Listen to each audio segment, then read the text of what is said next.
First salary ಎಷ್ಟು? ಅವಾಗ ನಮಗೆ 1500 ಅಷ್ಟೇ. ಒಂದ್ ತಿಂಗ್ಳಿಗೆ? ಒಂದು ತಿಂಗಳಿಗೆ ಅಷ್ಟೇ. ಅವಾಗೆಲ್ಲ ಅಷ್ಟೇ ಇದ್ದಿದ್ದು, Okay. 1500. ಆಮೇಲೆ 3000 ಆಗೋವರೆಗೂ ಕೆಲಸ ಮಾಡಿದೀವಿ ನಾವು ಅಲ್ಲಿ. 1500 ಅವಾಗೆಲ್ಲ ಅದು ಕಷ್ಟ. ನಿಮ್ಗೆ ಏನ್ ಗೊತ್ತು ಇವಾಗ 1,500 ರೂಪಾಯಿ ಹೋಗಿ ಖರ್ಚು ಮಾಡ್ಬಿಡ್ತೀರಾ ನೀವು. ಹೌದು.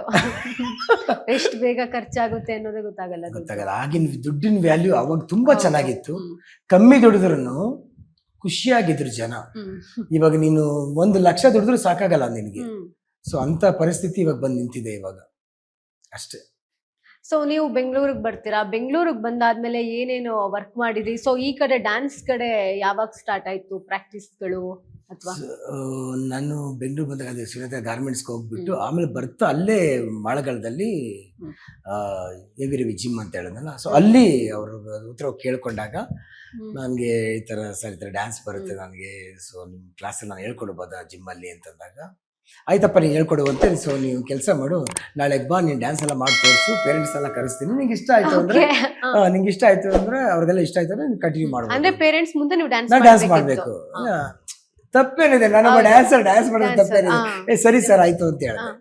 ಸೊ ಹಂಗಾಗಿ ಅವತ್ತು ಹೋದೆ, ಡ್ಯಾನ್ಸ್ ಎಲ್ಲ ಮಾಡಿದೆ, ಎಲ್ರಿಗೂ ಖುಷಿ ಆಯ್ತು. ನಾಳೆಗೆ ಬಂದು ನಿನ್ ಕ್ಲಾಸ್ ತಗೋ ಅಂತ ಹೇಳಿದ್ರು, ಇನ್ನೂ ಖುಷಿ ಆಯ್ತು. ಅವ್ರ ತಮ್ಮ ಹರೀಶ್ ಅಂತ ಹೋಗಿದೆ, ನಾನು ತುಂಬಾ ವೆರಿ ಕ್ಲೋಸ್, ಅವ್ನು ಇವಾಗ್ಲೂ ಕ್ಲೋಸ್, ಸಖತ್ ಕ್ಲೋಸ್. ಸೊ ಅವ್ರ ತಮ್ಮ ಸಖತ್ ಸಪೋರ್ಟ್ ಮಾಡಿದ ನನಗೆ ಆ ಟೈಮಲ್ಲಿ. ಹಂಗೆ ಅವ್ರ ಕ್ಲಾಸಲ್ಲಿ ಕ್ಲಾಸ್ ಮಾಡಿಕೊಂಡು ಪುನಃ ಬರ್ತಾ ಅದೇ ಹೇಳಿದ್ನಲ್ಲ ಚಂದ್ರ ಲೇಔಟಲ್ಲಿ ಈ ಥರ ಒಂದು ನನಗೆ ಸ್ಕೂಲ್ ಡೇ ಅಂತ ಬಂತು, ಅಲ್ಲಿಂದ ಅಲ್ಲಿ ಹೋಗಿ ಕ್ಲಾಸ್ ಎಲ್ಲ ಮಾಡಿದೆ, ಅಲ್ಲಿ ಸ್ಕೂಲ್ ಡೇ ಎಲ್ಲ ಕ್ಲಿಕ್ ಮಾಡಿ. ಸೊ ಖುಷಿ ಆಯ್ತು ಅದೆಲ್ಲ. ಓಕೆ, ಇವಾಗ ಓಕೆ ಅಲ್ಲಿ ಜಿಮ್ಮಲ್ ಡ್ಯಾನ್ಸ್ ಹೇಳ್ಕೊಡ್ತಾ ಇದ್ರಿ, ಆಮೇಲೆ ಒಂದಾದ್ಮೇಲೆ ಎಲ್ಲ ಪ್ರಾರಂಭ ಆಯ್ತು. ಸೊ ಈ ಕಡೆ ರಿಯಾಲಿಟಿ ಶೋಸ್ ಗಳಿಗೆಲ್ಲ ಯಾವಾಗ ಪ್ರಾರಂಭ ಆಗಿದ್ದು ಅಂತ? ಅಮ್ಮ ನಂದು ಏನಾಯ್ತು ಅಂದ್ರೆ ರಿಯಾಲಿಟಿ ಶೋಸ್ ಫಸ್ಟ್ ಮಾಡಿದೆ ಕುಣಿಯೋಣ ಬಾರ ಜಿ ಕನ್ನಡ. ಸೊ ಅವಾಗ ಉಳ್ಳಾಳ್ ಮೆನ್ನೋಡು ಕ್ಲಾಸ್ ಇತ್ತು ನಮಗೆ, ಸೊ ವಂಶಿ ಕ್ಲಾಸ್ ಅಂತ ಅಂದ್ಬಿಟ್ಟು. ಅದಕ್ಕೆ ಮುಂಚೆ ಕ್ಷಣದಲ್ಲಿ ಒಂದು ಕ್ಲಾಸು, ಆ ಕ್ಷಣದಲ್ಲಿ ಮಗು ಕಿಶನ್ ಅಂತ ಒಂದು ಹುಡುಗ ಇದ್ದ. ಸೊ ಅವನು ಫಸ್ಟ್ ಸೆಲೆಕ್ಷನ್ ಆಗಿದ್ದು ನನಗೆ ಜಿ ಕನ್ನಡದಲ್ಲಿ.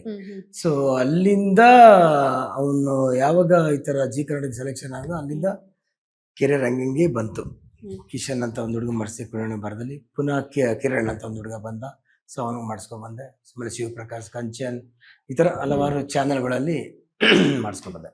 ಸೊ ನೀವು ನಮ್ಮ ಕನ್ನಡ ಮಾತ್ರ ಅಲ್ಲದೆ ಬೇರೆ ಬೇರೆ ಭಾಷೆಗೂ ಕೂಡ ಹೋಗಿ ಬಂದಿದ್ದೀರಾ. ಸೊ ನಿಮಗೆ ಏನ್ ಡಿಫ್ರೆನ್ಸ್ ಅಂತ ಅನ್ನಿಸ್ತು?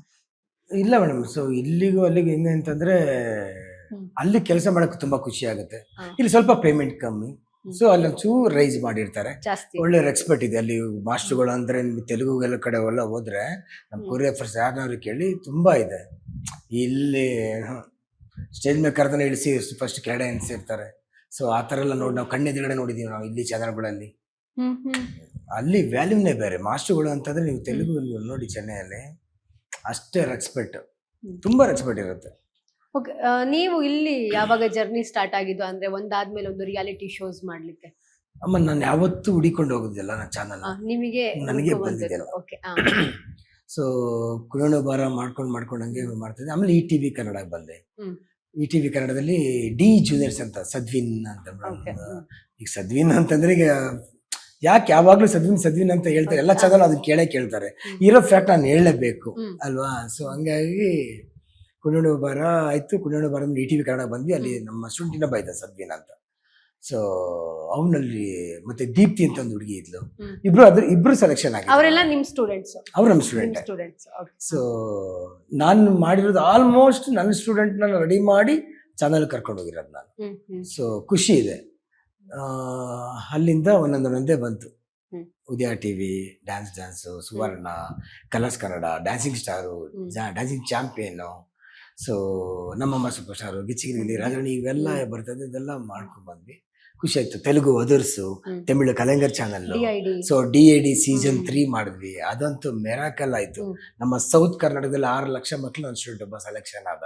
6 ಲಕ್ಷ ಮಕ್ಕಳಲ್ಲಿ ಒಂದೇ ಮಗು ನಮ್ಮ ಸೌತ್ ಕರ್ನಾಟಕದಿಂದ. ಯಾರು ಸರ್ ಅದು? ಸದ್ವಿನ್ ಶೆಟ್ಟಿ. ಅದೇ ಸೊ ಹಂಗೆ ಖುಷಿ ಆಗುತ್ತೆ ನನ್ಗೆ. ಏನಂತಂದ್ರೆ ಈಗ ನಮ್ಮ ಸ್ಟೂಡೆಂಟ್ ಎಲ್ಲೋ ಒಂದ್ ಕಡೆ ಚೆನ್ನಾಗಿದ್ದಾರೆ ಅಂದ್ರೆ ಅದಕ್ಕಿಂತ ಖುಷಿ ಆಗೋದು ಯಾವ್ದು ಇಲ್ಲ. ಓಕೆ, ಸೊ ಅವರಿಂದ ನೀವು DID ಹೋಗ್ತೀರಾ. ಸೊ DID ಅದೆಲ್ಲ ಏನ್ ಪ್ರೋಸೆಸ್ ಇರುತ್ತೆ? ಅದು ಇಲ್ಲಿಗೂ ಅಲ್ಲಿಗೂ ತುಂಬಾ ಅಜಗಜಾಂತರ ಇದೆ. DID ಲೆವೆಲ್ ಅಂತಂದ್ರೆ ಇಲ್ಲಿ ಒಂದು 4 ಇಂದ 5 ರೌಂಡ್ ಇರುತ್ತೆ, ಅಂದ್ರೆ ಅಲ್ಲಿ 10-15 ರೌಂಡ್ ಇರುತ್ತೆ. ನನಗೆ ಸೆಲೆಕ್ಷನ್ 10-15 ರೌಂಡ್ ಸೆಲೆಕ್ಷನ್ ಇದ್ದೇ ಇರುತ್ತೆ. ಸೊ ತುಂಬಾ ಟಫ್ ಅದು. ಆಮೇಲೆ ಏನಾಯ್ತು, ಇಲ್ಲಿಂದ ನಾವು ಸೆಲೆಕ್ಷನ್ ಮಾಡಿ ಇಮಿಡಿಯೇಟ್ಲಿ ಸಾಂಗ್ ಕೊರಿಯೋಗ್ರಫಿ ಮಾಡಿ 2 ಸಾಂಗ್ ಕಳಿಸಿ ಬೆಳಿಗ್ಗೆ ಅಂತಾರೆ ಮುಂಬೈಯಲ್ಲಿ. 2 ಸಾಂಗ್ ಕಳಿಸಿ ಅಂತಂತಾರೆ. ಅವ್ರು ಬೇಕೇ ಬೇಕು 2 ಸಾಂಗ್ಸ್. ಸೊ ನೈಟ್ ಎಲ್ಲ ಕುತ್ಕೊಂಡು ಪ್ರಾಕ್ಟೀಸ್ ಮಾಡಿ ಟಕ ಟಕ ಮಾಡಿ ಹಂಗೆ ಕಳಿಸ್ಬಿಡ್ಬೇಕು ಅವ್ರಿಗೆ. ನಾವು ಅಲ್ಲಿ ಯಾವ್ದು ಚೆನ್ನಾಗಿಲ್ವೋ ಅಲ್ಲಿ ಚೆನ್ನಾಗಿರುತ್ತೆ. ನಮಗೆ ನನ್ಗೆ ಗೊತ್ತಾಯ್ತು. ಸೊ ಇದೇನು ಅಷ್ಟಲ್ಲೇ ಅವ್ರು ತಗೊಳ್ಳೋದು, ಇದನ್ನ ತಗೋತಾರೆ ಅಂತಂದಾಗ ನಾನು ಯಾವ್ದು ಇಷ್ಟಲ್ಲೇ ಅಂತಂದ್ರೆ ಅದನ್ನ ಅಲ್ಲಿ ತುಂಬಾ ಸೂಪರ್ ಡೂಪರ್ ಆಗಿ ಇಟ್ಟಾಯ್ತು. ಸೊ ಹೇ ಖುದಾ ಹಿಂದಿ ಸಾಂಗ್. ಸೊ ಅದು ತುಂಬಾ ಚೆನ್ನಾಗಿತ್ತು. ಅಲ್ಲಿ ಕಂಪೋಸ್ ಮಾಡಿ ಕಳ್ಸಿದ್ವಿ. ಇಷ್ಟ ಆಯ್ತು ಅವ್ರಿಗೆಲ್ಲ. ದಿಸ್ ಮೇರೆ ಕಲ್ಚರ್ ಅಂತೆಲ್ಲ ತುಂಬಾ ಹೊಗಳಿದ್ದಾರೆ. ಸೊ ಖುಷಿ ನನಗೆ. ನಮಗೂ ಖುಷಿ ಆಗ್ತದೆ ನಿಮ್ಮ ಮಾತು ಕೇಳ್ತಾ ಇದ್ರೆ. ಸೊ ಇವಾಗ ಟೈಪ್ಸ್ ಆಫ್ ಡ್ಯಾನ್ಸ್ ಅಂತ ಬರುತ್ತಲ್ಲ, ಸೊ ಅದನ್ನ ಸ್ಟೂಡೆಂಟ್ಸ್ಗೆ ಹೆಂಗ್ ಕನ್ವೆ ಮಾಡ್ತೀರಾ? ಸೊ ಏನಾಗುತ್ತೆ ಗೊತ್ತಾ, ನಮ್ಮ ಈಗ ನೋಡಿ ಫಸ್ಟ್ ಬಂದ ತಕ್ಷಣ ವೆಸ್ಟರ್ನ್ ವೆಸ್ಟರ್ನ್ ವೆಸ್ಟರ್ನ್ ಅಂತ ಸ್ಟಾರ್ಟ್ ಮಾಡ್ಬಿಡ್ತೀವಿ. Western first. ಯಾಕಂದ್ರೆ ಫಸ್ಟ್ ಬೇಸಿಕ್ ಅವ್ರಿಗೆ ಫ್ರೀ ಸ್ಟೈಲ್ ಬರಬೇಕು. ಫ್ರೀ ಸ್ಟೈಲ್ ಇಂದ ಒಂದು ಲೆಗ್ ಇಂದ. ಸೊ 1 2 3 4 ರೈಟ್ ಲೆಗ್ ಎಷ್ಟು ಕೌಂಟ್ ಇದೆ ಇನ್ನೊಂದ್ಸಲಿ ಮಾಡು ಅಂತ ಹೇಳ್ತೀವಿ. 1 2 3 4 ರೈಟ್ ಲೆಗ್ ಆಯ್ತು. ಈಗ ನೆಕ್ಸ್ಟ್ ಲೆಫ್ಟ್ ಲೆಗ್ ಬರ್ತೀವಿ. ಲೆಫ್ಟ್ ಲೆಗ್ 4 ಕೌಂಟ್ ಮಾಡು ಅಂತೀವಿ. 1 2 3 4 ಇಲ್ಲಿಂದ ಸ್ಟಾರ್ಟ್ ಆದ್ರೆ ಅಮ್ಮ. ಸೊ ಒಂದು ಬಾಡಿ ಫುಲ್ ಡ್ಯಾನ್ಸ್ ಬರೋವರೆಗೂ ಬಿಡಲ್ಲ ನಾವು. ಬಿಡಲ್ಲ ಏನೇ ಆದ್ರೂ ಬಿಡಲ್ಲ. ಯಾಕೆ ಬಿಡಲ್ಲ ಅನ್ನೋದಕ್ಕಿಂತ ಅವ್ರಿಗೆ ಇಂಟ್ರೆಸ್ಟ್ ಬಂದ್ಬಿಡ್ಬೇಕದು. ನಾನು ಕಲಿತಾ ಇದ್ದೀನಿ ಇಲ್ಲಿ ಪ್ರತಿಯೊಂದು ಕ್ಲಾಸಲ್ಲಿ ಏನಾಗುತ್ತೆ ಗೊತ್ತಾ, ಇಲ್ಲಿ ಬರ್ತಾರೆ ಡ್ಯಾನ್ಸ್ ಮಾಡ್ತಾರೆ, ಹೋಗಿ ಮನೆಗೆ ಆರಾಮ ಪೇರೆಂಟ್ಸ್ ಜೊತೆ ರಜಾ ಬಂದಾಗ ಅಲ್ಲಿ ಹೋಗೋದು ಬರೋದು, ಸ್ಕೂಲ್ಗೆ ಹೋಗೋದು ಬರೋದು, ಹೋಮ್ ವರ್ಕ್ ಮಾಡೋದು, ಇದು ಮಾಡ್ಕೊತಾ ಇರ್ತಾರೆ. ಇದೊಂದು ಸ್ಕೂಲ್ ಇದ್ದಾಗೆ ಒಂದು ಡ್ಯಾನ್ಸ್. ನಾವಿಲ್ಲಿ ಏನು ಹೇಳ್ಕೊಟ್ಟಿರ್ತೀವೋ ಅದನ್ನ ಮನೇಲೂ ಕೂಡ ಪ್ರಾಕ್ಟೀಸ್ ಮಾಡಿದ್ರೆ ತುಂಬಾ ಬೇಗ ಮಕ್ಕಳು ಇಂಪ್ರೂವ್ ಆಗ್ಬಿಡ್ತಾರೆ. ಕೆಲವು ಕ್ಲಾಸ್ಗಳಲ್ಲಿ ನೋಡಿ ನೀವು, ಸರ್ ನಮಗೂ 5 ವರ್ಷ ಆಯ್ತು ಸ್ಕೂಲ್ ಡ್ಯಾನ್ಸ್ ಕ್ಲಾಸ್ಗೆ ಹೋಗ್ತಾರೆ, ಇನ್ನೂ ಡ್ಯಾನ್ಸೇ ಕಲ್ತಿಲ್ಲ ಸರಿಯಾಗಿ ಅಂತಾರೆ. 8 ವರ್ಷ 10 ವರ್ಷದಿಂದ ಸರಿಯಾಗಿ ಡ್ಯಾನ್ಸ್ ಮಾಡಕ್ ಬಿಕಾಸ್ ಇದೆಲ್ಲ ಪ್ರಾಬ್ಲಮ್ ಆಗ್ತಾ ಇರುತ್ತೆ. ಸೊ ಹಂಗಾಗಿ ನಾನೆಲ್ಲ ಪೇರೆಂಟ್ಸ್ ಇದೆ. ಸೊ ಮನೇಲೂ ಕೂಡ ಕೇರ್ ಮಾಡಿ, ಮನೇಲಿ ಚೆಕ್ ಮಾಡಿ. ಸೊ ಪಾಪ ಅವ್ರಿಗೆ ಆಸೆ ಇರುತ್ತೆ, ಒಂದು ಡ್ಯಾನ್ಸ್ ಅಲ್ಲಿ ಬಂದ್ರೆ ಮಗು ಎಲ್ಲೋ ಇವತ್ತಿನ ನಾಳೆ ಬೆಳೆಯುತ್ತೆ ಅಂತ. ಪ್ರತಿಯೊಬ್ರು ಪೇರೆಂಟ್ಸ್ ಹಂಗೆ ಆಸೆ ಇಟ್ಕೊಂಡಿರ್ತಾರೆ. ಸೊ ಮತ್ತೆ ನಿಮ್ ಜರ್ನಿ ಹತ್ರ ಬರೋಣ. ಸೊ ಯಾವ ಸೆಲೆಬ್ರಿಟಿಗೆ ಫಸ್ಟ್ ನೀವು ಡ್ಯಾನ್ಸ್ ಹೇಳ್ಕೊಟ್ಟಿದ್ದು? ನನಗೆ ಸೆಲೆಬ್ರಿಟಿ ಅಂತಾನೆ ಗೊತ್ತಿಲ್ಲ. ಸೊ ಫಸ್ಟ್ ಟ್ರೈನ್ ಅಪ್ ಮಾಡಿದ್ರೆ ಧ್ರುವ ಸರ್ಜಾ ಅವ್ರಿಗೆ. ಖುಷಿ ಆಗುತ್ತೆ ನನಗೆ. ಸೊ ಆ ಟೈಮಲ್ಲಿ ನಮ್ಮ AP ಅರ್ಜುನ್ ಅವರು ಕಳ್ಸಿದ್ರು, ಒಂದು ಹುಡುಗ ಬರ್ತಾನೆ ಈ ಥರ ರೆಡಿ ಮಾಡೋ ಮಗ ಹಂಗೆ ಹಿಂಗೆ. ಸರಿ ಬಸ್ ಆಯ್ತು, ನೀವು ಕಳಿಸಿ ನಾನು ರೆಡಿ ಮಾಡ್ತೀನಿ ಅಂತ. ಮಾರುತಿ ನಗರದಲ್ಲಿ ಇತ್ತು ಕ್ಲಾಸ್ ನಂದು. ಸೊ ಆ ಟೈಮಲ್ಲಿ ಬಂದ ಸರ್ ಮಾಮೂಲು ಗೊತ್ತಲ್ಲ, ಬ್ರೋ ಆಯ್ತು ರೆಡಿ ಮಾಡೋಣ ಬ್ರೋ ಅಂತೆಲ್ಲ. ಸೊ ಕ್ಲಾಸ್ ಎಲ್ಲ ಮಾಡಿದ್ವಿ. ಹಂಗೆ ಒಂದು 2 ದಿವಸ 3 ದಿವಸ ಪ್ರಾಕ್ಟೀಸ್ ಮಾಡ್ತಾ ಮಾಡ್ತಾ ಮಾಡ್ತಾ ಸ್ವಲ್ಪ ಚೆನ್ನಾಗಿ ಕ್ಲೋಸ್ ಆದ್ವಿ. ಕೆಲವೊಂದು ಟಫ್ ಸ್ಟೆಪ್ಸ್ ಬಂದಾಗ ಮುಲಾಜೆ ನೋಡ್ತಿರ್ಲಿಲ್ಲ. ಇಲ್ಲ ಬ್ರೋ ಇದು ಮಾಡ್ತೀನಿ, ನಾನು ಇದು ಕಲಿತೀನಿ, ಇದು ಬರೋರ್ಗು ಬಿಡಲ್ಲ. ಯಾಕೆಂದ್ರೆ ನಾವು ಸ್ಟಾರ್ಟಿಂಗ್ ಇಂದ ನೋಡ್ಕೊಂಡ್ ಬಂದಿದ್ದೀವಿ. ಅವತ್ತು ಹೆಂಗೆ ಡೆಡಿಕೇಶನ್ ಧ್ರುವ ಸರ್ಜಾ, ಸೊ ಇವತ್ತು ಅದೇ ಡೆಡಿಕೇಶನ್. ಒಂದು ಫೈಟಿಂಗ್ ಆಗಿರ್ಬೋದು, ಒಂದು ಆಕ್ಟಿಂಗ್ ಅಲ್ಲಿ ಆಗಿರ್ಬೋದು, ಒಂದು ಡ್ಯಾನ್ಸಿಂಗ್ ಆಗಿರ್ಬೋದು, ಇಟ್ಸ್ ಗುಡ್ ಹಾರ್ಡ್ ವರ್ಕ್. ನಾವು ಕಣ್ಣೆದುರುಗಡೆ ನೋಡಿರೋರು, ಯಾಕೆ ನಾವು ಮಾಡ್ಸಿದೀವಿ. ಅವ್ನ ಬಾಡಿ ಲ್ಯಾಂಗ್ವೇಜ್ ನಮ್ಗೆ ಗೊತ್ತು ಹೆಂಗೆ ಏನು ಅಂತ. ಸೊ ಹಂಗಾಗಿ ಸೂಪರ್ ಅವರು. ಸೊ ಅದು ಆ ಫಸ್ಟ್ ಆರ್ಟಿಸ್ಟ್ ಅಂದಾಗ ಅವ್ರಿಗೆ ಧ್ರುವ ಸರ್ಜಾ ಮಾಡ್ಸಿದ್ವಿ. ಅಂದ್ರೆ ಸ್ಟಾರ್ಟಿಂಗ್ ಅವ್ರಿಗೆ ಡ್ಯಾನ್ಸ್ ಬರ್ತಾ ಇತ್ತಾ ಅಥವಾ ಓಕೆ ಇತ್ತಾ ಅಥವಾ ಏನು ಬರ್ತಿರ್ಲಿಲ್ಲ? ಇಲ್ಲ ಕ್ಯಾಚ್ ಮಾಡ್ತಾ ಇದ್ರು. ಕ್ಯಾಚ್ ಮೂಮೆಂಟ್ಸ್ ಎಲ್ಲ ತುಂಬಾ ಚೆನ್ನಾಗಿ ಕ್ಯಾಚ್ ಮಾಡ್ತಾ ಇದ್ರು. ಸ್ವಲ್ಪ ಟಫ್ ಆಗಿರೋದ್ರಿಂದ ಪ್ರಾಕ್ಟೀಸ್ ಮಾಡ್ತಾ ಇದ್ರು. ಸೊ ಅವ್ರ ಆಗ ಅಷ್ಟೇ ಹೈಟ್ ಇದ್ರು, ದಪ್ಪ ಇರ್ಲಿಲ್ಲ. ಇವಾಗ ದಪ್ಪ ಆಗಿದೆ. ಸೊ ಅವ್ರಿಗೆ ಯಾವ ಮೂವಿಗೆ ಯಾವ ರೀತಿ ಹೆಂಗ್ ಆಗ್ಬೇಕು ಅನ್ನೋದು ಅವ್ರಿಗೆ ಗೊತ್ತು. ಸೊ ಹಂಗಾಗಿ ಅಷ್ಟು ನೋಡಿ ಅಲ್ಲೇ ಗೊತ್ತಾಗ್ಬಿಡುತ್ತೆ. ಒಂದು ಸೈಜ್ ಅಷ್ಟು ಸೈಜ್ ಮಾಡಿ ಇಷ್ಟು ಸಣ್ಣ ಸೈಜ್ ಮಾಡಕ್ಕೂ ಎಷ್ಟು ಡೆಡಿಕೇಶನ್ ಬೇಕು ಹೇಳಿ, ತುಂಬಾ ಕಷ್ಟ. ಸೊ ಹಂಗಾಗಿ ಇಟ್ಸ್ ಗುಡ್. ಅದ್ದೂರಿಲೂ ಸಿಗ್ನೇಚರ್ ಸ್ಟೆಪ್ಸ್, ಒಳ್ಳೊಳ್ಳೆ ಸ್ಟೆಪ್ಸ್ ಗಳನ್ನ ಹಾಕಿದ್ದಾರೆ ಧ್ರುವ ಅವರು. ಸೊ ಅದನ್ನೆಲ್ಲ ಹೇಳ್ಕೊಡ್ಬೇಕಾದ್ರೆ ಅಂದ್ರೆ ಅಷ್ಟೊಂದು ಒಂದು ಪವರ್ ಇರ್ಬೇಕು ಆ ಡ್ಯಾನ್ಸ್ ಗಳನ್ನ ಮಾಡಕ್ಕೆ. ಎನರ್ಜಿ ಇರ್ಬೇಕು, ತುಂಬಾ ಎನರ್ಜಿ ಬೇಕು. ಅದಕ್ಕೆ ಹೇಳಲ್ವಮ್ಮ. ಸೊ ಈಗ ನೋಡಿ ಹೀರೋ ಒಳಗಡೆ ಇಂಡಸ್ಟ್ರಿಗೆ ಬರ್ತಾರೆ ಅಂತಂದ್ರೆ ಪ್ರಿಪೇರ್ ಆಗಿ ಒಳಗಡೆ ಬರ್ತಾ ಇದಾರೆ. ಇವಾಗ ಪ್ರಿಪೇರ್ ಆಗ್ಲೇಬೇಕು. ಯಾಕಂದ್ರೆ ಇಂಡಸ್ಟ್ರಿ, ಕನ್ನಡ ಇಂಡಸ್ಟ್ರಿ ತಮಾಷೆ ಅಲ್ಲ. ಸೊ ಇಂಡಸ್ಟ್ರಿಗೆ ನಮ್ದು ಆಕ್ಟಿಂಗ್ ಆಗಿರ್ಬೋದು, ಫೈಟಿಂಗ್ ಆಗಿರ್ಬೋದು, ಡ್ಯಾನ್ಸ್ ಆಗಿರ್ಬೋದು, ಸ್ಟೆಂಟ್ಗಳು, ಎವ್ರಿಥಿಂಗ್ ಕಲ್ತ್ಕೊಂಡು ಬಂದಿರಬೇಕು ಅಲ್ವಾ. ಈಗ ಸುಮ್ಮನೆ ಯಾರು ಬರಕ್ಕಾಗಲ್ಲ. ಆ ತರ ಕಲ್ತ್ಕೊಂಡು ಬಂದ್ರೆ ಆಟೋಮೆಟಿಕ್ ಆಗಿ ಮಾಡ್ಬೋದು ಅಷ್ಟೇ, ಇನ್ನೇನಿಲ್ಲ. ಓಕೆ, ನೀವು ಕೊರಿಯೋಗ್ರಫಿ ಮಾಡ್ತಾ ಮಾಡ್ತಾನೆ ಸಿನಿಮಾ ರಂಗದ ನಂಟನ್ನು ಕೂಡ ಹೊಂದಿದ್ದೀರಾ. ಸೊ ಅದು ಹೆಂಗೆ ಜರ್ನಿ ಸ್ಟಾರ್ಟ್ ಆಗಿದ್ದು? ಅಂದ್ರೆ ಫಸ್ಟ್ ನಾನು ಮಾಡಿದ್ದು ಒಂದು ಪಲ್ಲಕ್ಕಿ ಮೂವಿ ಅಂತ. ಅದು ಯಾರಿಗೂ ಗೊತ್ತೇ ಆಗಲ್ಲ. ಅಯ್ಯೋ ಇವರೇನೋ ಜಗ್ಗಿ ಮಾಸ್ಟರ್ ಅಂತಂದ್ರೆ ನೆಕ್ಸ್ಟ್ ನಾವು ಮೂವಿ ನೋಡಿದಾಗ ನಾವು ಮೂವಿ ನೋಡಿದಾಗ ನೀವೇ ನಕ್ಬಿಡ್ತೀರಾ ಇವರಲ್ಲಿ ಅವರಲ್ಲಿ ಅಂತ. ಸೊ ಹಂಗೆ ಗಂಗಾ ಅಂತ ನನ್ನ ಫ್ರೆಂಡ್ ಒಬ್ಳಿದ್ದು, ಪಾಪ ಅವಳು ಈ ಚಾನ್ಸ್ ನ ಕೊಡ್ಸಿದ್ಲು ನನಗೆ. ಸೊ ಈ ತರ ನಮ್ಮ ಹುಡುಗ ಒಬ್ಬ ಬರ್ತಾನೆ ಅಂತ ಅಂದ್ಬಿಟ್ಟು ಅಲ್ಲಿ ಹೋಗ್ಬಿಟ್ಟು, ಸೊ ಈಗ ರೀಸೆಂಟ್ ಆಗಿ ನಂಗೆ ಡೈರೆಕ್ಟರ್ ಸಿಕ್ಕಿದ್ರು, ಪಲ್ಲಕ್ಕಿ ಮೂವಿ ಡೈರೆಕ್ಟರ್. ಏನೋ ಹಿಂಗಾಗ್ಬಿಟ್ಟಿದ್ಯಾ ಅದ್ರಲ್ಲಿ ಹಂಗಿದ್ದೆ. ಮೊನ್ನೆಲ್ಲ ಕತ್ಕೊಂಡ್ ಮಾತಾಡಿದ್ವಿ. ಸೊ ನಂಬರ್ ಎಕ್ಸ್ಚೇಂಜ್ ಮಾಡಿದ್ವಿ. ನಾನು ಹೇಳ್ತಾ ಇದ್ದೆ, ಸರ್ ನಾನು ನಿಮ್ಮ ಮೂವಿಲಿ ಮಾಡಿದ್ದೀನಿ. ಓ ಹೌದು ಕೂಡ ಸೀನ್ ಅಲ್ವಾ, ಕರೆಕ್ಟ್ ಅಂತೆಲ್ಲ. ಪಾಪ ಖುಷಿ ಆಗುತ್ತಮ್ಮ ನಮ್ಗೆ. ಅದಕ್ಕೆ ಮುಂಚೆನೆ ನಾವು ತುಂಬಾ ಕಡೆ ಅಲ್ದು ಬಿಟ್ಟಿದ್ವಿ. ನಾನು ಮಂಜು ಅಂತ ನಮ್ಮ ಉಳ್ಳಾಳ್ಮೆಂಡೋಳಿದ್ದ ನನ್ನ ಕ್ಲೋಸ್ ಫ್ರೆಂಡ್. ನಮಗೆ ಗೊತ್ತಿಲ್ಲ ಈ ಫೋಟೋಸ್ ತಗೊಬನ್ನಿ ಮೂವಿಗೆ ಅಂತಂದ್ರೆ, ಫೋಟೋ ನಮ್ಗೆ ಗೊತ್ತಿಲ್ಲ. ನಾವು ಹೋಗ್ಬಿಟ್ಟು ಡೈರೆಕ್ಟಾಗಿ ಕೇಳ್ತೇವೆ, ಈ ಥರ ನಮಗೂ ಚಾನ್ಸ್ ಕೊಟ್ಟಿದ್ದಂಗೆ, ಫೋಟೋ ಕಳಿಸು, ಫೋಟೋ ಇದೆಯಾ ಅಂತ ಅನ್ನೋರು. ನಮ್ಗೆ ಆಮೇಲೆ ಗೊತ್ತಾಯ್ತು, ನಮ್ಮ ಫೋಟೋಸ್ಗಳು ಎಲ್ರಿಗೂ ಅದು ಶೇರ್ ಆಗ್ತಾ ಇರುತ್ತೆ, ಫೋಟೋ ಕೊಡಬೇಕು ಅಂತ ಅವಾಗ ಅರಿವಾಗಿದ್ದು ನಮಗೆ. ಹೋಗಿ ಫೋಟೋ ಶೂಟ್ ಎಲ್ಲ ಮಾಡಿಸ್ಕೊಂಡು ಎಲ್ರಿಗೂ ಫೋಟೋ ಕೊಟ್ಕೊಂಡು ಬರ್ತಾ ಇದ್ವಿ. ಸೊ ಆ ಟೈಮಲ್ಲಿ ನನ್ನ ಹತ್ರ ಟೂ ವೀಲರ್ಗೂ ಗತಿ ಇರಲಿಲ್ಲ. ಅವನ್ನೇ ಪಾಪ ನನ್ನ ಕರ್ಕೊಂಡು ಹೋಗೋದು, ಕರ್ಕೊಂಬರೋದು ಎಲ್ಲ ನನ್ನ ಮಂಜು ಆ ಟೈಮಲ್ಲಿ ತುಂಬಾ ಮಾಡಿದ್ದಾನೆ. ನಾನು ಆಟೋ ಓಡಿಸ್ಬೇಕಾದ್ರೂ ಅಷ್ಟೇ. ನಮ್ಮ ಸಂಕ್ರಾಂತ ನೀವು ಆಟೋ ಓಡಿಸ್ತಿದ್ರಾ? ಯಾವ ಟೈಮಲ್ಲಿ? ನಾನು ಬಂದು ಬೆಂಗಳೂರಲ್ಲಿ ಒಂದು 1 year 2 yearsಗೆಲ್ಲ ನಾನು ಆಟೋ ಸ್ಟಾರ್ಟ್ ಮಾಡಿದೆ. ಅದೇ ಉಳ್ಳಾಳ್ಮೆಂಡೋಳಲ್ಲಿ. ಅದು ಎಷ್ಟು ವರ್ಷ ಆಯ್ತು ಬಿಡಿ ಮೇಡಮ್, 25 years ಮೇಲೆ. 25 ವರ್ಷ? ಹೌದು. ಆಟೋ ಓಡಿಸಿರೋದು? ಹೌದು, 25 ವರ್ಷ ಅಲ್ಲ, 25 ವರ್ಷ ಆಗಿದೆ ಓಡಿಸಿ. ಓಕೆ. 1-2 ವರ್ಷ ಓಡಿಸ್ದೆ ನಾನು ಗಾಡಿನ. ಸೊ ಅವಾಗ 5 ರೂಪಾಯಿ ಸೀಟು, ಅವಾಗೆಲ್ಲ ಮೀಟ್ರು ಎಲ್ಲ ಹಾಕೊಂಡು ಇದು ಮಾಡ್ತಿರ್ಲಿಲ್ಲ ಒಂದೊಂದು ರೂಟ್ಗೆ, ಮೀಟ್ರ್ ಇದ್ರೂ ಕೂಡ. ಸೊ ಯೂನಿವರ್ಸಿಟಿಯಿಂದ ಉಳ್ಳಾಳ್ಮೆಂಡೋಡಿಂದ ಮಂಗನಹಳ್ಳಿ ಅಲ್ಲಿವರೆಗೂ ಹೋಗ್ತಾ ಇದ್ವಿ. ಸೊ ಅದೊಂದು ಚೆನ್ನಾಗೇ ಇತ್ತು, ನಮ್ದಿ ಇತ್ತು ಅವಾಗೆಲ್ಲ. ಅಂದ್ರೆ ನೀವು ಏನೇನ್ ಕೆಲಸ ಮಾಡಿದೀರಾ? ಅಯ್ಯೋ ತುಂಬಾ ಮಾಡಿದೀನಿ ಬಿಡಿ ಮೇಡಮ್. ಈ ಟಾಪಿಕ್ ಎಲ್ಲೆಲ್ಲ ಹೋಗ್ಬಿಡುತ್ತೆ.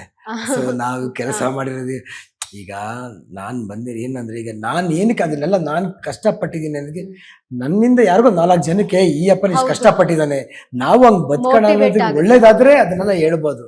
ಇಲ್ಲಿ ಕೇಳಿ ಇಲ್ಲಿ ಬಿಡೋರಿಗೆ ನಾನು ಅದ್ರ ಹೇಳಿ ಏನು ಒಳ್ಳೇದಾಗುತ್ತೆ. ಇಲ್ಲಮ್ಮ, ನಾನು ಸುಮ್ಮನೆ ಏನೋ ಎಲ್ಲ ಚಾನಲಲ್ಲೂ ನಾವೇನೋ ಕಷ್ಟಪಟ್ಟಿದ್ದೀನಿ, ನಾನು ಒಬ್ಬನೇ ಕಷ್ಟಪಟ್ಟಿದ್ದೀನಿ. ಪ್ರತಿಯೊಬ್ರು ಕಷ್ಟಪಟ್ಟೆ ಬಂದಿರ್ತಾರೆ. ಅದು ತಗೊಳ್ಳೋದು ಬಿಡೋದು ಅವ್ರಿಗೆ ಬಿಟ್ಟಿದ್ದು ಅಲ್ವಾ. ಈಗ ನಾನು ಏನು 3,000 ರೂಪಾಯಿ ತಗೊಂಡು ನಾನು ಬ್ಯಾಂಗ್ಳೂರ್ ಬಂದಿದ್ದು, ಅದು ಓಪನ್ ಆಗಿ ನನ್ಗೆ ಗೊತ್ತು. ಅದನ್ನ ತೀರ್ಸಕ್ಕೆ ನಂಗೆ 6 ತಿಂಗಳು ಟೈಮ್ ಆಯ್ತು. ಬ್ಯಾಂಗ್ಳೂರ್ ಬಂದು 6 ತಿಂಗಳು ಟೈಮ್ ತಗೊಂಡಿದ್ದೀನಿ. ಹೌದು, ಅವಾಗ ಅಷ್ಟು ಕಷ್ಟ ಅಮ್ಮ, ನಿಮ್ಗೆ ಗೊತ್ತಿಲ್ಲ. 1 ರೂಪಾಯಿಗೂ ವ್ಯಾಲ್ಯೂ ಇತ್ತು ಅವಾಗ, 1 ರೂಪಾಯಿಗೂ ವ್ಯಾಲ್ಯೂ ಇತ್ತು. ತುಂಬಾ ನನ್ಗೆ ಅದೆಲ್ಲ ಇವಾಗ ಬೇಜಾರಾಗುತ್ತೆ. 1 ರೂಪಾಯಿಗೆ ಎಷ್ಟು ವ್ಯಾಲ್ಯೂ ಕೊಡ್ತಾ ಇದ್ದೆ ಗೊತ್ತಾ, ಎಷ್ಟು ಇರೋದ್ರಲ್ಲಿ ಖುಷಿಯಾಗಿ ಜನ ಹೆಂಗೂ ಜೀವನ ಮಾಡ್ಕೊಂಡು ಹೋಗ್ತಾ ಇರೋ ಟೈಮ್. ಅವಾಗ 5 ರೂಪಾಯಿ ಸೀಟ್ ಓಡಿಸ್ಕೊಂಡೆ, ಆಟೋ ಓಡಿಸ್ಕೊಂಡ್ ಬಂದೆ. ರಾಜರಾಜೇಶ್ವರಿ ಹಾಸ್ಪಿಟಲ್ ವಾರ್ಡ್ ಬಾಯ್ ಕೆಲಸ ಮಾಡಿದೆ ನಾನು. ವಾರ್ಡ್ ಬಾಯ್ ಕೆಲಸ ಅದೇ ಹಾಸ್ಪಿಟಲ್ಗೆ ಜಡ್ಜಾಗಿ ಹೋಗಿದ್ದೆ ನಾನು. ಅದೇ ಹಾಸ್ಪಿಟಲ್ ಡಾಕ್ಟರ್ ಡ್ಯಾನ್ಸ್ ಕೋರಿಯೋಗ್ರಾಫರ್ ಆಗೋದೆ. ಸೊ ನೋಡಿ, ಇದನ್ನೆಲ್ಲ ಖುಷಿ ಆಗುತ್ತೆ ನಮ್ಗೆ. ಅಲ್ಲಿ ಆ ಬ್ಲಡ್, ಆ ಕೆಲಸ, ನೆಲ ಒರೆಸ್ಕೊಂಡು, ಇದು ಬ್ಲಡ್ದು ಯೂರಿನ್ದು ಇವತ್ತು ಆಪರೇಷನ್ ಮಾಡಿದ್ರೆ ನಾಳೆ ಆಪರೇಷನ್ ಇದ್ರೆ ಇವತ್ತು ನನ್ನ ಟ್ರಿಮ್ಮಿಂಗ್ ಮಾಡ್ಬೇಕಾಯ್ತು ಪೇಷಂಟ್ಗಳಿಗೆ. ಅದೆಲ್ಲ ಮಾಡ್ಕೊಂಡು ಬಿಡಿ, ಅದು ನಮ್ಮ ಏನು ಮಾಡೋಕ್ಕಾಗಲ್ಲ. ಅದನ್ನೆಲ್ಲ ಚೆನ್ನಾಗಿ ಹೇಳಿ ನಮಗೆ ತಗೊಳ್ಳೋರು ತಗೋತಾರೆ. ಅಪ್ಪನೇ ಪಾಪ ಎಷ್ಟು ಕಷ್ಟ ಬಿಟ್ಟು ಬಂದಿದ್ದಾನೆ ನೋಡಿ ನಮಗೆಲ್ಲ. ಯಾಕಂದ್ರೆ ನನ್ನ ಸರೌಂಡಿಂಗ್ ಅವ್ರಿಗೆಲ್ಲ ಗೊತ್ತು, ನನ್ನ ಫ್ರೆಂಡ್ ಸರ್ಕಲ್ಗೆಲ್ಲ ಗೊತ್ತು, ನನ್ನ ಫ್ಯಾಮಿಲಿ ಗೊತ್ತು ನಾನು ಏನೇನು ಮಾಡಿದೆ, ಎಷ್ಟು ಜನ ಹೆಂಗ್ ಸಪೋರ್ಟ್ ಮಾಡಿದ್ರು. ಅವ್ರ ಕಣ್ಮುಂದೆ ನಾನು ಬೆಳೆದಿದ್ದೀನಿ. ನಾನು ಯಾರು ಇವತ್ತು ನನ್ನ ಜೊತೆ ಕೆಲಸ ಮಾಡಿದವರು, ನನ್ನ ಜೊತೆ ಲೇ ಹಾಕು ತಂದು ಹಿಡಿದು ಗಾರ್ಮೆಂಟ್ಸ್ ಅಲ್ಲಿ ಎಲ್ಲ ಇವತ್ತು ಟಚ್ ಅಲ್ಲಿ ಇದ್ದಾರೆ. ಹಾಸ್ಪಿಟಲ್ ಕೆಲಸ ಮಾಡೋ ಟಚ್ ಅಲ್ಲಿ ಇದ್ದಾರೆ, ಆಟೋ ಓಡಿಸೋ ಟಚ್ ಅಲ್ಲಿ ಇದ್ದಾರೆ, ಸೆಕ್ಯೂರಿಟಿ ಕೆಲಸ ಮಾಡೋ ಟಚ್ ಅಲ್ಲಿ ಇದ್ದಾರೆ. ನನ್ಗೆ ಇವ್ರು ಇಷ್ಟು ಜನನು ಕರ್ಕೊಬಂದು ನಂಗೆ ಸನ್ಮಾನ ಮಾಡೋಕೆ ತುಂಬಾ ಆಸೆ. ಅದೊಂದು ಮಾಡ್ತೀನಿ, ಬಿಡಲ್ಲ ನಾನು ಆ ಸ್ನೇಹಿತರೆಲ್ಲರೂ. ಯಾಕೆಂದ್ರೆ ಒಬ್ಬ ಸ್ನೇಹಿತ ಅಂತಂದ್ರೆ ಅವನಿಗೆ ಸಿಗೋ ಪ್ಯಾಸೆಂಜರ್ನ ಆಟೋದಲ್ಲಿ ನನಗೆ ಕೊಟ್ಬಿಟ್ಟು ಹೋಗ್ತಾ ಇದ್ದ. ಸರ್ ಗ್ಯಾಸ್ ಖಾಲಿ ಆಗಿದೆ, ಈ ಗಾಡಿ ಗತಿ ಅಂತ ಒಳ್ಳೆ ಫ್ರೆಂಡ್ಸ್. ಸೊ ಈಗ ಅವರೆಲ್ಲ ನಿಮ್ ಜರ್ನಿ ಎಲ್ಲ ಖುಷಿ ಪಡ್ತಾರೆ, ಎಲ್ರಿಗೂ ಖುಷಿ ಇದೆ. ಯಾರಿಗೂ ಈಗೋ ಇಲ್ಲ, ಯಾರು ಬೆನ್ನು ಚೂರಿ ಹಾಕುವಂತ ಫ್ರೆಂಡ್ಸ್ ಯಾರು ಇಲ್ಲ ನನಗೆ. ಸೊ ಸ್ನೇಹಿತರಾಗಿರ್ಬೋದು, ಎಲ್ಲರೂ ಸಪೋರ್ಟ್ ಮಾಡೋದು ನನಗೆ. ಡ್ಯಾನ್ಸ್ ಕ್ಲಾಸ್ ಮಕ್ಕಳಾಗಿರ್ಲಿ, ಸೊ ಪೇರೆಂಟ್ಸ್ ಆಗಿರಲಿ, ಫ್ರೆಂಡ್ಸ್ ಆಗಿರಲಿ, ಕಲಾವಿದರಾಗಲಿ, ನಮ್ಮ ಕೊರಿಯೋಗ್ರಾಫರ್ಸ್, ನಮ್ಮ ಇಂಡಸ್ಟ್ರಿ ಎಲ್ಲ ಸಪೋರ್ಟ್ ಮಾಡೋದಕ್ಕೆ ನಾನು ಬಂದಿದ್ದೀನಿ. ಒಬ್ಬ ಜಗ್ಗಿ ಮಾಸ್ಟರ್ ಗುರುತಿಸ್ಕೊಂಡಿದ್ದೀನಿ. ಅವರೆಲ್ಲ ಇಲ್ಲ ಅಂದಿದ್ರೆ ನಾವು ಆಗೋದೇ ಇಲ್ಲ. ಕಷ್ಟ ಇದೆ ಅಮ್ಮ, ತುಂಬಾನೇ ಕಷ್ಟ ಇದೆ.